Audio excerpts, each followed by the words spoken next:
Vous l'avez probablement vu et revu ces derniers jours sur les réseaux sociaux, mais aussi sur les chaînes d'information continue. C'est l'attaque d'un commerce de luxe à Paris. En réalité, vous pouvez, si vous êtes commerçant, solliciter certaines choses auprès des pouvoirs publics pour éviter ce type de mésaventure. On en parle tout de suite après avoir regardé la vidéo ensemble. Spectaculaire cambriolage d'une boutique de luxe à Paris très tôt hier matin.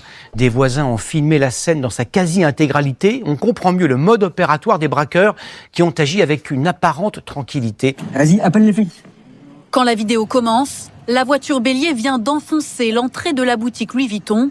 Le coffre s'ouvre sous les yeux de ses riverains. Typiquement, dans ce cas de figure, les commerçants pourraient solliciter ici la mairie de Paris, la mairie d'arrondissement, pour solliciter un aménagement de l'espace public.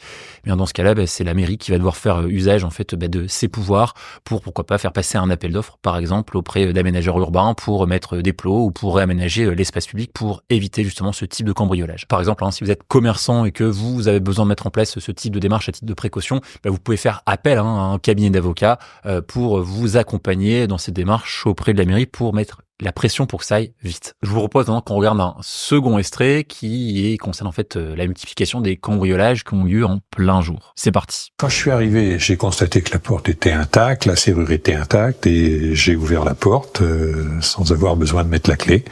Donc je suis rentré à ce moment-là dans l'appartement et c'est là que j'ai constaté qu'on nous avait volé. Foulards de grande marque, bijoux, statues, l'équivalent de dizaines de milliers d'euros volés au couple. Donc la seule difficulté, vous l'aurez compris, c'est que solliciter davantage une présence policière, c'est des moyens que l'État n'a pas forcément ou n'a pas envie de mettre aujourd'hui sur ce type de politique de prévention. Donc forcément, malheureusement, la seule solution qui reste, c'est un peu à chaque personne de se débrouiller pour faire appel à des sociétés privées pour protéger ses biens. Je vous propose qu'on regarde un troisième extrait sur la notion de vol et d'espace public. S'il n'était pas policier, ce serait vous. C'est pas vrai. Heureusement, moi.